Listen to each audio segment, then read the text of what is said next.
I'm on my way to the office to prepare for tonight's client briefing, actually client and invited guests. We are expecting about 15 people, maybe total 20 with all the little helpers that I've engaged. And I'm really looking forward to it. Of course, like any time you're about to get in front of people, you get a little bit nervous, and my only nervousness is not about speaking, but in providing the full value of what my invited guests are looking for, because I really respect their time and the fact that they made an effort to come out. We are really focused, I'm really focused on providing no fluff, full value, no gimmicks. Here's the information. You're an adult, you can understand it, and if I were in your shoes, I would be looking for someone that I could learn to trust, that they're going to give me as it is so that I can make my own informed decision. And that's the whole purpose of what I'm putting together here tonight. Looking forward to it. Enjoy some of the outtakes that I'm planning to record, the setup, and just to, document the whole experience. I aim to do a bunch more of these, and I want to learn from what worked to provide the value to my attendees and what hasn't, and that's it. I hope you enjoy. I'm here at the office. I'm getting ready. This is going to be where we're having the event. Going to push these doors open, and it'll be great. There's a big TV. Awesome. Hi everyone, Serge here. It is the evening. It's around 10:19. Today I had my client briefing actually at the office, and it was very well attended. It was on wills and estates. I called it the Certainty Project, Protecting Your Legacy. And I just wanted to come on here before wrapping it up for the night, because I just got home and there were so many good questions that came out of it.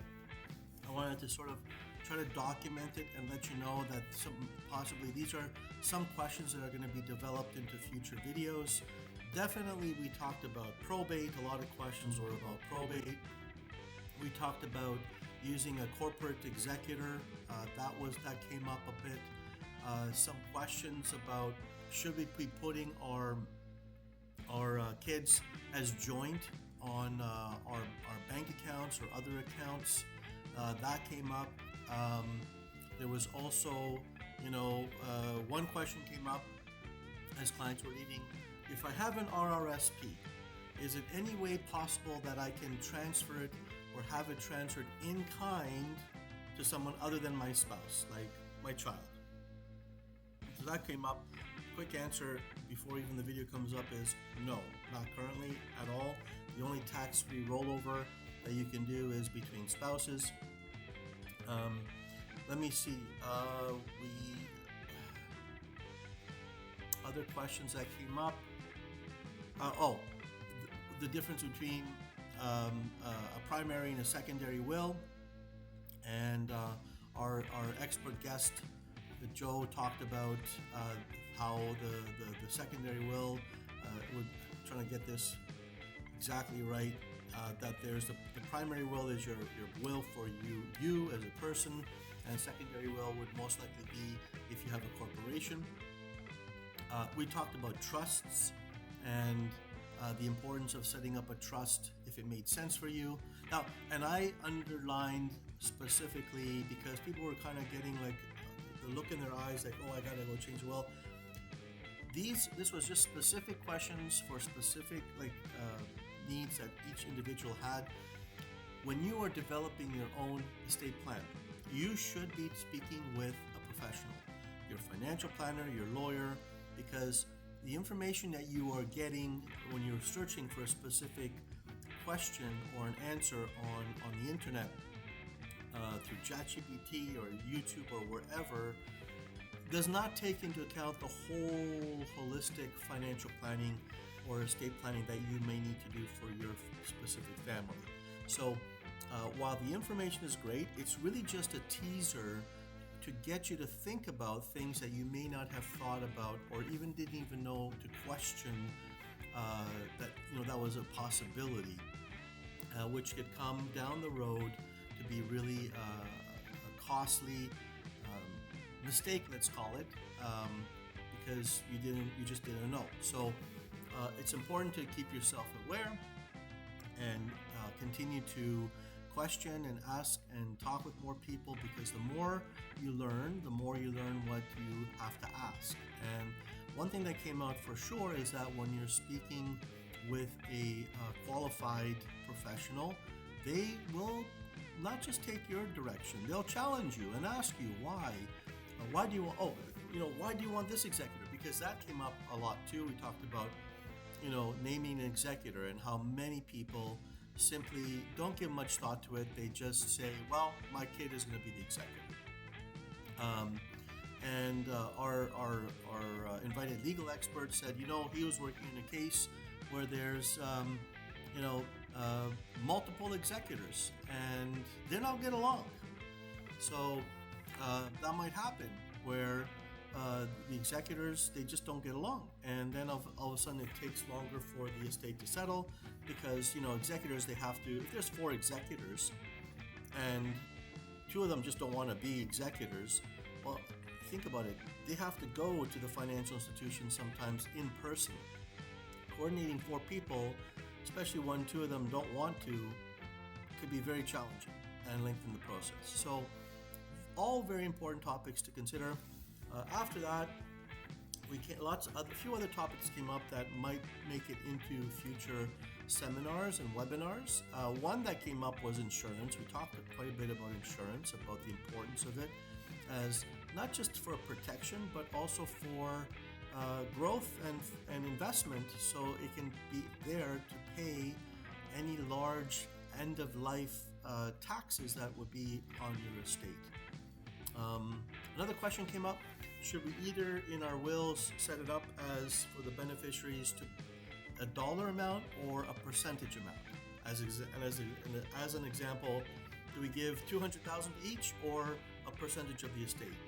And my answer to that question was, if you do a dollar amount, then you're taking more of an active role and responsibility to ensure that in fact that dollar amount is there, whether it's there now or you're growing it to be there, and understanding that there's going to be taxes on the estate. And if you say it's going to be $200,000 to each beneficiary, then you will probably need to know, will that actually be there once the estate is settled and all the taxes are paid? And we don't have a crystal ball, but we can pretty well guesstimate with the based assumptions, with financial planning software, what we think the estate will grow to a certain degree at a certain age, and also figure out, this is what will be left over after taxes are paid. And if you do that process, if you do that work, that research, working with a financial planner that has access to that kind of software, don't just use a spreadsheet, please. Then you'll know, hey, you know what? I said I wanted $200,000 to each beneficiary, but it looks like I'm only going to have enough to give $150 to each one. And at that point, you decide, well, that's going to be okay. Or if you really want to make sure it's $200,000, then you either have to save more, do some more planning in a way that it's tax efficient for your estate, or buy insurance to make sure that it's taken care of. So what I want to say is I was really happy to see the engagement that came out. We actually had a little bit of funny event at the beginning. It was at our offices, and whether I used the wrong key card or whatever, it's the first time that it happened to me in my years of doing seminars. Every single person that registered, I believe, showed up. Like, everybody. And it was even a rainy night that turned to sun. They all showed up to show the importance of what this topic was. And then we couldn't get upstairs to the seminar room. It was after 5. Proud of myself to quickly think about how to get up there, and luckily I had 3 students that were helping me tonight. 2 of them were left upstairs. Unfortunately, didn't answer their phones for a while, but that's okay. Eventually they picked up, and we got one of them to come down the stairwell, hold the door open for us, and we all trudged up the stairs like a bunch of lemmings following each other up the stairs. We got up there. It was funny. We still started right on time, at 6:30, and we kind of we ended at 7:30, but we went off with the questions till about quarter to 8, and it was a great time. Currently, one of the students was doing a video to create a promotional video for the next seminar. That should be released sometime next week. I'm excited to share it with you. Unfortunately, with all the kerfuffle of the elevator, I forgot to set up my own phone to record the seminar and me talking, which I had intended fully to do for this channel to talk about the estate planning. So unfortunately, that's going to have to wait. But I do have a virtual one coming up as a kind of for the people that couldn't make it in person, which I will then try to use that as what I will upload for this channel on estate planning. All right. Thank you so much. I'm going to now unpack all the stuff that I brought in there.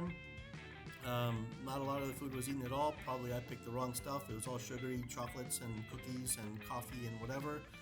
And people just picked up the water for the most part.